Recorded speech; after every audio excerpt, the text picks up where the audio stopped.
Good morning, Rabotai. Welcome to Breakfast in the Class. Breakfast in the Class today are dedicated in loving memory and Lilui Nishma Joseph Major, Alav Shalom, Yosef Ben Rina Victoria, by his daughters Rain and Ezra Cohen, and Raquel and Gabby Habert. Breakfast in the Class is also dedicated in loving memory and Lilui Nishmat Selim Ben Victoria, Alav Shalom, by his grandchildren. The week of Cold Brew is dedicated in loving memory and Lilui Nishmat Ezra Ben Nisa, Alav Shalom, sponsored by his grandson Sonny Nakin. As well in loving memory and Lilui Nishmat Angela Shohed, Angel Bat Lulu, by Mike Zimmern and the security team. And finally, our beautiful Simcha for this morning, sponsored by Stephen Jamal, dedicated in honor of his wife Celia and in celebration on the birth of their daughter Gloria. Mazal Tov and Mabruk. You should only see Nahat and wonderful things from Mazal Ben Bat Silha. Okay, let's take a look at this very, very interesting pasuk. I'm going to start with what seems to be a lengthy exposition on the technical terminology of the pasuk, and hopefully we'll see afterwards in just a second why that's something that is important and should be important to all of us in our daily outlook. The pasuk in the second parasha of our joint parasha begins. It says, Ele mas'eh b'nei Israel, these are the travelings of the Jewish people, asher yaseu me'eretz Mitzrayim, that left the land of Egypt, l'sivotam, they left in all their masses, biyad Moshe v'Aaron. V'chtov Moshe, but when Moshe recorded all of their travelings, v'chtov Moshe et mosaehem lemas'ehem, he recorded all of their going outs, lemas'ehem, to their journeys, al pi amonai, according to Hashem, ve'ele mas'ehem lemotzaehem. So these, it sounds like a little bit of a alliteration, a palindrome. You know, the words all sound the same. Mas'ehem, motzaehem. Motzaehem means when they were taken out from a place, when they had to leave a specific place that they found themselves in. Mas'ehem means the journey, the traveling that they took, the routes that they took from one place to get to another. But it's interesting because we have 3 times when we use these 2 words in conjunction. The first one is, these are the Mas'eh b'nei Israel, these are the travelings of the Jewish people, asher yatzeu. So first the travel, the journey, and then asher yatzeu, the fact that they left a specific place. Moshe writes it down, and here the order is reversed. Vayichtov Moshe et motzaehem, their leavings, the takings out, limas'ehem, to their journeys. And then the pasuk seemingly reverts and says, ve'ele mas'ehem lemotzaehem, and these are their journeys to their going outs. Why does it matter that we switch the order? And why is the order of these 2 words not consistent? And our rabbis share with us something unbelievable.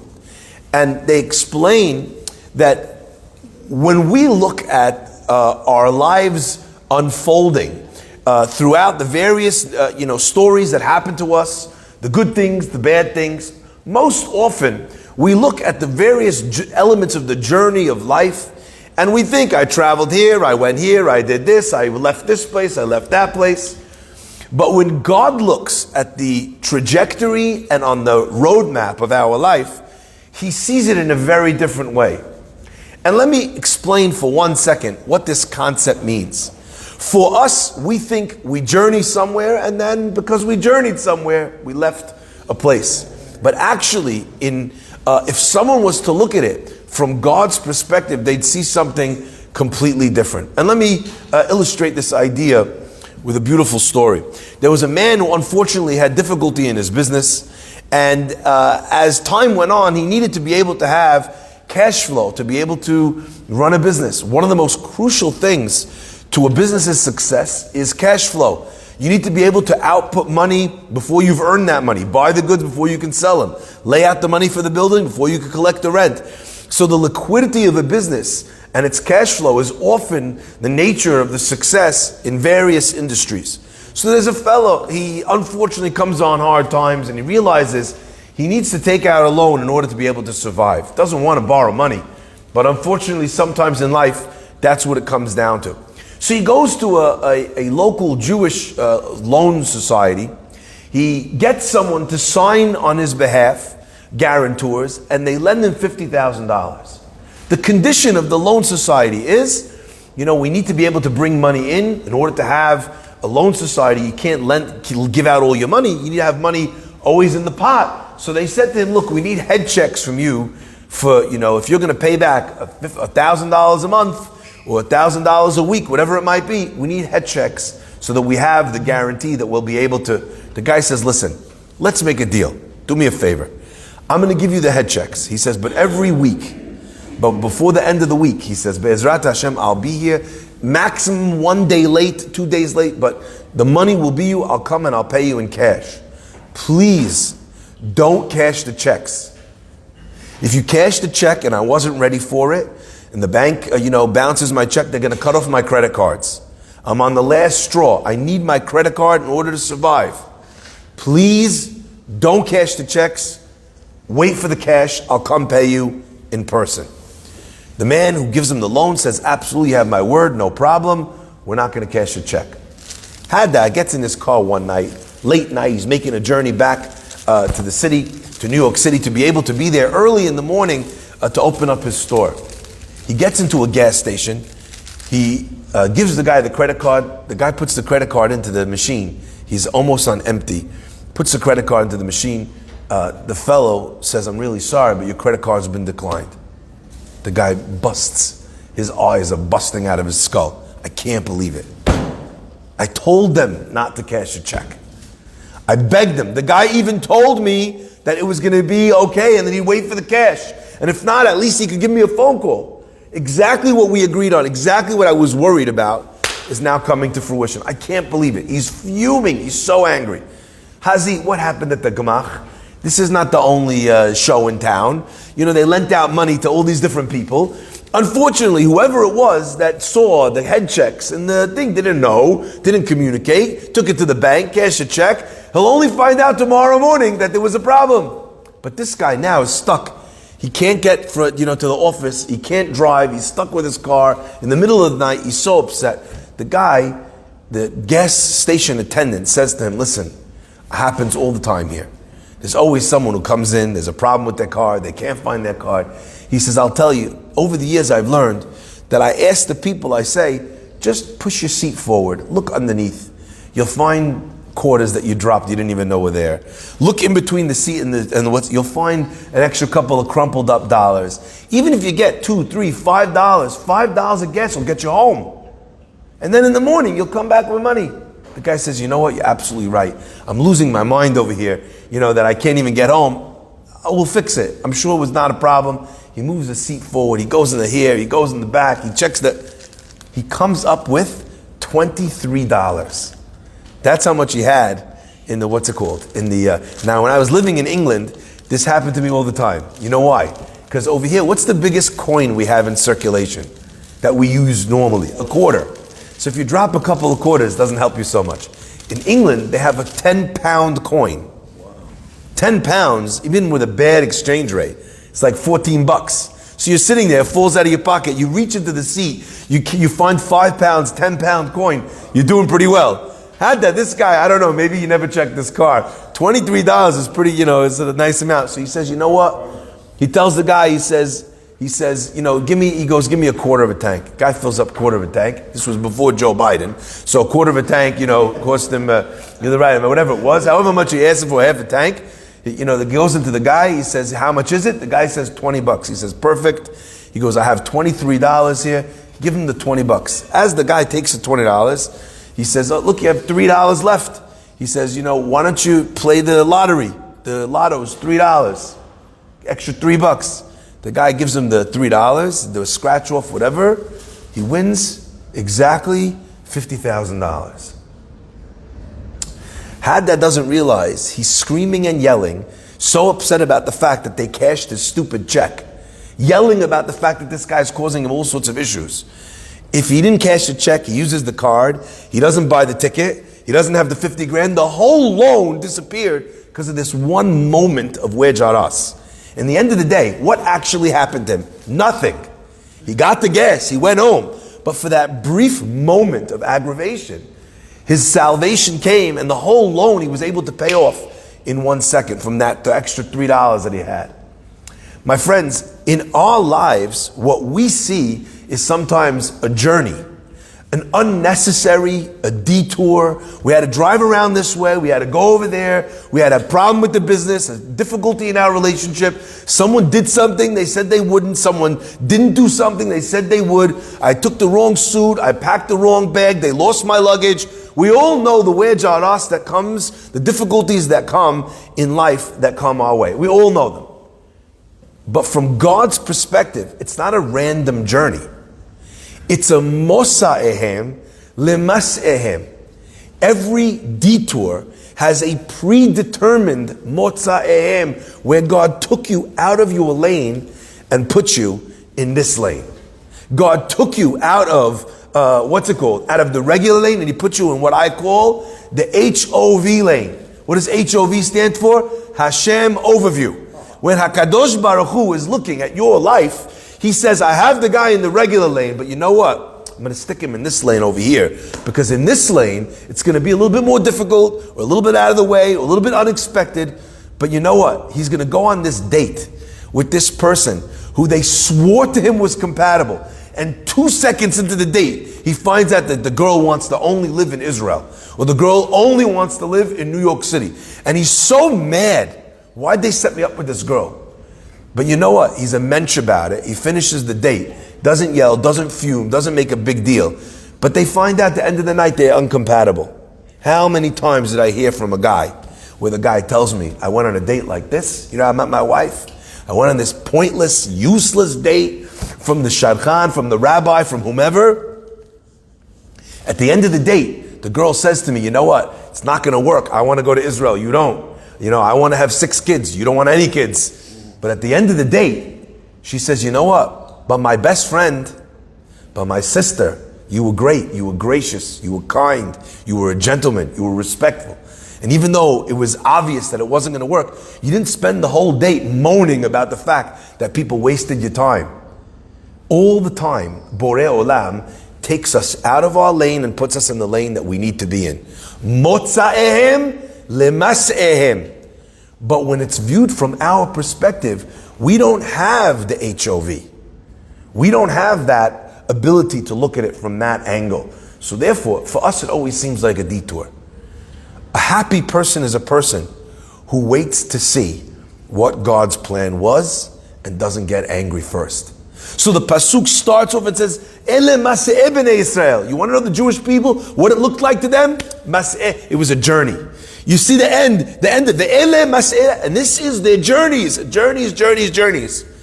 But when Moshe is writing it in the Torah, Vayichtov Moshe et motzahem lemas'ehem al pi Adonai. When Moshe is writing it in the Torah, it's by God's name. If you look into your past, you will notice that you've had many instances like this, where God took you somewhere where you didn't expect, that actually turned out to be the very best thing for you. The challenge is not doing it with hindsight. It's doing it with foresight. It's living your life in a way where you don't allow yourself to get to that stage where you lose it, because you have the patience to see why Borei Olam is doing this to you. I want to share with you a beautiful expression. The pasuk says that when the Jewish people had to go to war, the soldiers came back and they didn't do exactly as they'd been commanded by Moshe Rabbeinu. Vayiksof Moshe al pikudei hechayil. Moshe got angry at the soldiers, at these people who were appointed to go to war. Vayomer alehem, and he said to them, Vayomer alehem Moshe, and Moshe said to them, and he gave him his rebuke. Rav Zalman Sorotzkin asks a great question. He says, all it needs to say is, Vayiksof Moshe al pikudei hechayil, and Moshe was angry on the men of the warriors, right? And he says to them, did you not do what I said? Why is there a break? He got angry at them, Vayomer alehem. And he says the most beautiful thing. He says this is there to teach you an unbelievable lesson.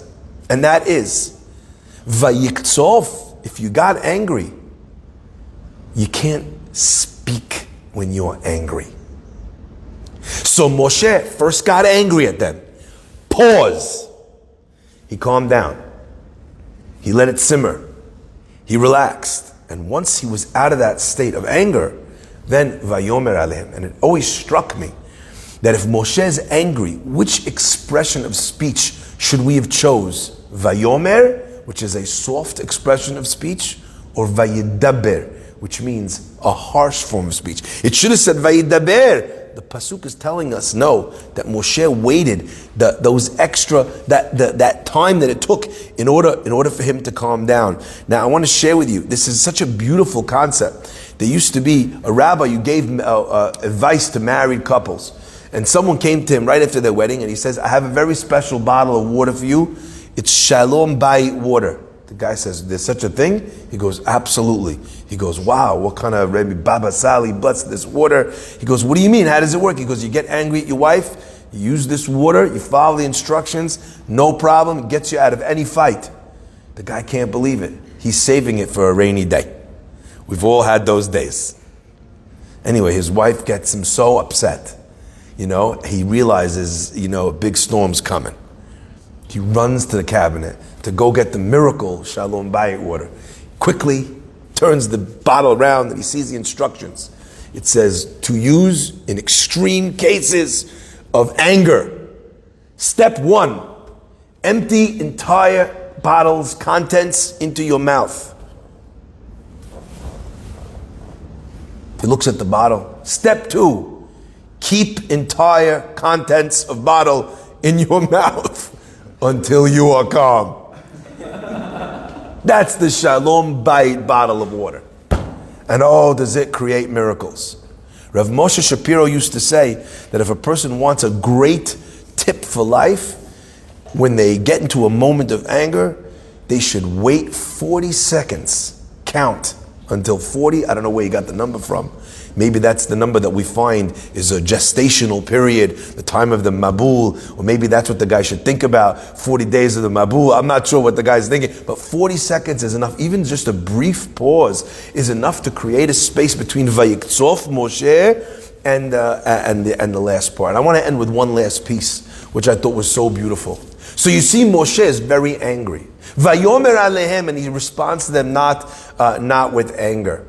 There was a rabbi walking down the street, very big, very pious, and he's walking with his Talmidim. And as he's walking, all of a sudden they see he's looking into Ya'ani Graf, the jewelry store on the corner, whatever it is. Anyway, the rabbi had that. He wears like a robe, you know what I mean. His shoes have holes in it. The guy is the least materialistic person in the world. The Rabbanit, who he's married to, also the least material. Anyway, he stops in the middle. He's looking in the window. They're like, what caught his eye? He walks into the store. He starts asking there's a husband there, a woman and a man. He's asking them about this piece, about that piece. How much does that one cost? What kind of diamonds are here? How much gold? How's the weight? They never saw a guy so interested in jewelry in their life. Normally when you go into the jewelry store, you really have very little on your mind if you're a guy. You walk in, you tell the guy, how much does this cost? How much does this cost? Or you say, what does it take to get me out of this kind of a fight? Or this kind, right? You then give the guy the measurement. Right here, the rabbi is asking about each thing, the shape, the this, the that. Finally, he buys something small in the store. They wrap it up. He takes it out, puts it in his pocket. They walk out. They say, Rabbi, in our lives, we never saw this. What is this? What happened? It's so out of character for you. The rabbi said, I pass by this all the time on the way to shul. And I happen to know that this store is owned by a husband and wife. As we were walking close, I could see through the window that they were arguing with each other, and their faces were getting into that contorted face of anger. When someone's like, I could see it happening from the outside. I knew exactly what was going on. So I decided I'm going to walk in and I'll start asking them questions until I feel that the anger and the tension is gone. He says, I guess it was very angry because I had to ask them about every piece in the store. He says, but finally, they said, so why'd you buy it? Your wife is not even going to... He says, because the halakha says that if you walk into a store, you can't make someone feel like he's going to make a sale and then walk around and just ask questions. A lot of us do that. We walk into a store, you ask the guy 74 questions and you buy it on Amazon. Not allowed to do that. It's a ginevat dat. They say it's ona'at devarim. You're causing the man pain that he wasted all this time and actually didn't complete the sale. So I had to buy something. So by the end of it, after I asked them all the questions, they calmed down. I made some sort of a purchase. My friends, one of the greatest gifts that God gave us in times of stress, in times of anger, in times of anxiety, is the gift of time. The ability to just dial in, plug in, and say, if I react right now, then I'm probably going to lose it. But if I give myself a little time, maybe I'll have that perspective. The same way that's true between you and your wife, even if you're really angry, between you and your kids, even if you're really upset. It gives you time to see that person not only contextualized by this fight, but actually you remember that she's your wife in the rest of your life too. And that this kid, even though they might have just crashed a car, you know what? There's a million other things that this kid is also. And you know what? Maybe instead of focusing on the car that he smashed, you should focus on the fact that he escaped that car crash with his life. My friends, when we treat a moment of anger, anguish, anxiety with this medicine called time, even a small dose is enough to be able, it's like the Johnson & Johnson only needs one shot, okay? Even the tiniest amount is enough to be able to make a significant difference. And if that is true for our wives, our children, our friends, and our family, it is also true for God. That when you find yourself on a journey that gets you upset with Hashem, you don't want to pray, you don't want to do the right thing, you're really angry, at that moment, wait, pause, and recognize that actually HaKadosh Baruch Hu might have a plan that you don't yet know about, and this is not a needless mas'ehem journey, it's actually a motza'ehem. I wanted to make t-shirts for this. I remember back in the day they used to have on the National Geographic, there was something called a Masai warrior. You guys remember that?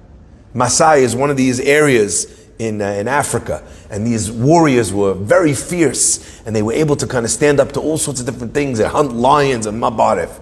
And I think, in Africa they have Masai warriors, and in Judaism we have Mas'eh warriors.